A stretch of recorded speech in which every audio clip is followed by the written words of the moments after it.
eu recebo, não fiquei com nada, fui funcionária fantasma há 20 anos, o meu irmão também era. E, enfim, ela meio que conta a história inteira de algum jeito. Até hoje eu guardo sigilo dessa fonte. No filme que é, no caso do Watergate, nos Estados Unidos, é muito conhecido o Garganta Profunda, né? Que era um agente da CIA que dava as informações para um jornalista do Washington Post. Essa minha fonte é o meu Garganta Profunda, entendeu? Eu guardo o sigilo dessa pessoa até hoje e vou guardar enquanto ela viveu, enquanto ela me pedir. É uma das pessoas, mas depois dela surgiram várias outras pessoas. Porque acabou que, assim, uma tomou coragem, as outras viram as informações, e aí é o famoso abrir uma porta, depois uma janela. Foi indo, virou o livro, né? Um negócio do Jair. Tem um podcast também que chama A Vida Secreta de Jair, pra quem quiser ouvir as gravações, essa história toda. É um pouco, pra você entender, o livro e o podcast meio que contam a história política do Bolsonaro. Quer dizer, desde quando ele era vereador até quando ele virou presidente. E esse era um dos casos que era muito tenso para ele. Ao longo do mandato, então ele vai aparelhar várias instituições do Estado para tentar impedir que essa investigação andasse, que o filho dele, né, o Flávio Bolsonaro, fosse processado realmente.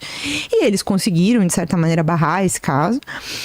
Mas só que não era só sobre o Flávio, né? Pegava toda a família. E aí é meio que nessa esteira que começa a surgir também o plano golpista. Porque eles precisavam continuar no poder. Tanto para não serem presos por causa desse caso, quanto para manter o poder mesmo, né? Para poder se perpetuar no poder e, enfim, transformar o Brasil numa ditadura, que era o grande plano daquele grupo que é liderado pelo Bolsonaro, que agora a gente pode dizer, né, com todas as letras, chefe de uma organização criminosa que tentou dar um golpe de Estado no Brasil. Vamos falar mais nisso. O que você trouxe para mim? Então, já que o tema é esse, olha só, eu acho que, assim, nem é tão inútil, tá? Porque é um souvenir que muita gente ia querer ter. Olha só, eu te trouxe as credenciais de imprensa que a gente usou pra entrar na sala pra cobrir o julgamento. Eram as entradas do Xandão Palusa, tá? Deixa eu ver aqui. Então, assim, a gente tinha que pegar uma dessa todo dia. Eu tinha que chegar lá, só tinha 80 dessa aqui pra você entrar na sala, tá? E como que era feita a escolha? A gente já tem, quem cobre o Supremo, você tem um pré-credenciamento. Então, as nossas equipes, os veículos de imprensa, mandavam os nomes. E aí, de 2 pessoas de cada veículo, no nosso caso era eu e a Heloísa Vilela. E aí, só que assim, tinham mais jornalistas para cobrir entre imprensa nacional e estrangeira do que lugares. Então, os 80 primeiros que chegassem lá para pegar a credencial, ficavam na sala onde estava acontecendo o julgamento. A gente assistia ali, né, os ministros, os advogados, etc. Os que chegassem depois dos 80 tinham que ir pra sala da segunda turma. Aí é meio que nem vem em casa, entendeu? Assim, ver pelo telão. Pra gente ver as caras, a movimentação, a Câmara TV Justiça, né? Não pega tudo, Imagina. Né? E até pra gente andar ali, conversar com as pessoas, era fundamental estar dentro da sala. E aí, todo dia de manhã, tinha que chegar, tipo, antes das 7, pra poder pegar essa aqui, pra poder garantir que você ia estar entre os 80. Você só tinha hora pra chegar, você não tinha hora pra ir embora. E de tarde tinha que trocar por outra, tá? Deixa eu mostrar, então, em cima aqui, ó. Aqui. E você tinha que pegar essa e ele ainda te dava uma pulseirinha. Então eu te trouxe a pulseirinha do Xandão Palusa. Boa. 2 coisas vão pro cenário aqui que são históricas aqui, né? E vamos falar então desse julgamento, né? Não sei se a gente precisa de um contexto antes, Juliana, Eduardo, para explicar como chegou nesse julgamento, o que estava sendo, o que estava em jogo, né? E depois pra gente ir daqui pra frente, como que é o Brasil sem o Bolsonaro, ou se ele tem chance aí com a Só anistia. pergunta fácil. Só pergunta fácil. E ainda quero o resultado da eleição no ano que vem. Aí. Pode ser. E aí, quer começar, Edu? Não, pode falar. Olha, assim, desde o 8 de janeiro, acho que ficou mais claro para a população de um modo geral, para todos nós, a tentativa de golpe de Estado, né? As pessoas... Vocês esperavam que alguma coisa daquela magnitude ia acontecer? Porque tinha tinham vários boatos, né? Vocês imaginavam que aquilo ia acontecer do jeito que aconteceu ou não? Foram pegos de surpresa? Vilela, assim, eu vou até também aproveitar a oportunidade de fazer um convite, né? A gente, no ICL, lançou um documentário ontem sobre essa história do golpe. Então, eu conto... Chama o fim do Bolsonaro.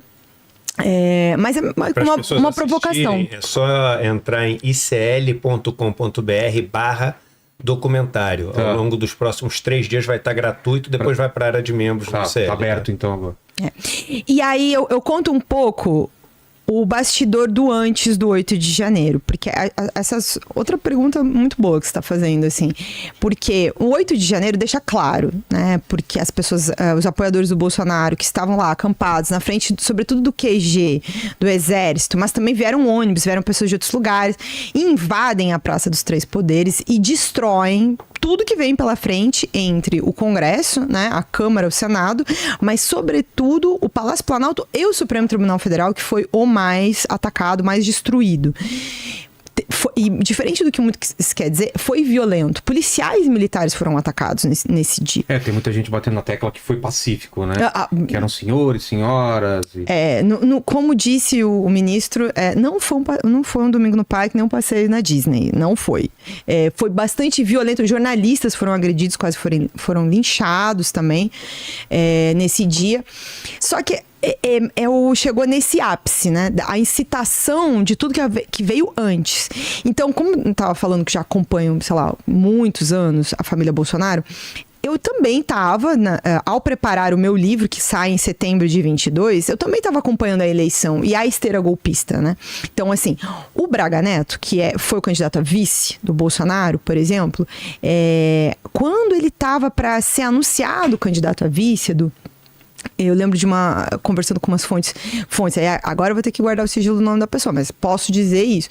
Pessoas do PL, né? A gente conversa com todo mundo. O povo às vezes critica a gente, né? Porque fica chamando, quer sempre criticar o jornalista, mas todos eles, assim, conversam. Eu converso com todo mundo que quiser conversar comigo. E aí, me conta isso, olha... O PL queria que fosse um nome político, queria que fosse alguém mais moderado para tentar suavizar a imagem do Bolsonaro. Essa é uma tentativa, marketing político do jogo. Mas o Bolsonaro não queria conversa. O Bolsonaro queria o Braga Neto. E o Bolsonaro queria o Braga Neto porque dizia às pessoas ali do partido que caso ele perdesse, ele tinha um exército na mão, ele tinha as Forças Armadas na mão por meio do Braga Neto. O Braga Neto, antes de ser candidato a vice, tinha sido ministro da Defesa, ele é um general. Então, ele era essa imagem que se fazia, de que ele teria essa força junto às Forças Armadas. Agora, para que ele vai precisar do Braga Neto e da força das Forças... de ter ali as Forças Armadas na mão... em caso de derrota da eleição? Porque ele não está pretendendo aceitar o resultado da derrota, né? Ele está pretendendo alguma outra coisa. Então, a primeira vez que alguém me fala isso junho de 22. Não fazia muito sentido, então, ele como vice. Ele não era político, né? Ele não... E ele sequer era, assim, alguém de um mínimo trato político tentando... E aí passa o tempo, a coisa vai ficando cada vez mais complicada, a eleição fica super próxima e eles perdem. E acontece um monte de coisa, né? E acontece Zambelli, a PRF que fica parando todo mundo no dia do segundo turno. Na Bahia, né? Em várias cidades do Nordeste, não só na Bahia, mas na Bahia também. E era uma operação ali da PRF. Aqui estamos resumindo muito, porque senão nós vamos até amanhã. Tá. E aí começa esse clima golpista. E eu me lembro que na noite da eleição, logo depois do resultado, eu falei de novo com algumas fontes minhas do PL e perguntei como é que estava o clima, se ele ia assumir, porque a grande questão era, Bolsonaro vai assumir a derrota ou não? Lembra que levou alguns dias para ele fazer um discurso? E ainda foi um discurso bem mais ou menos, né? Não foi um discurso assim, não, desejo boa sorte ao vencedor, que é a praxe. O próprio Haddad, quando perdeu a eleição ao Bolsonaro, reconheceu a derrota e disse que ia para a oposição, mas, enfim, reconheceu a derrota, não questionou o resultado eleitoral. E aí, aquela noite já me contaram que existia um grupo que discutia o golpe. Discutia medidas para questionar o resultado da eleição. Insistir no discurso... Mas já havia um discurso de urna eletrônica, já existia isso antes, não existia? Exatamente. Já vinha de muito tempo, na verdade, desde a eleição de 2018, pelo menos. Mesmo que ele ganhou, Ele já falava isso. Verdade. Que ele tinha ganhado em primeiro turno. Que ele tinha vídeos e imagens e não sei o quê. Opiniões e declarações feitas pelos entrevistados do Inteligência Limitada são de exclusiva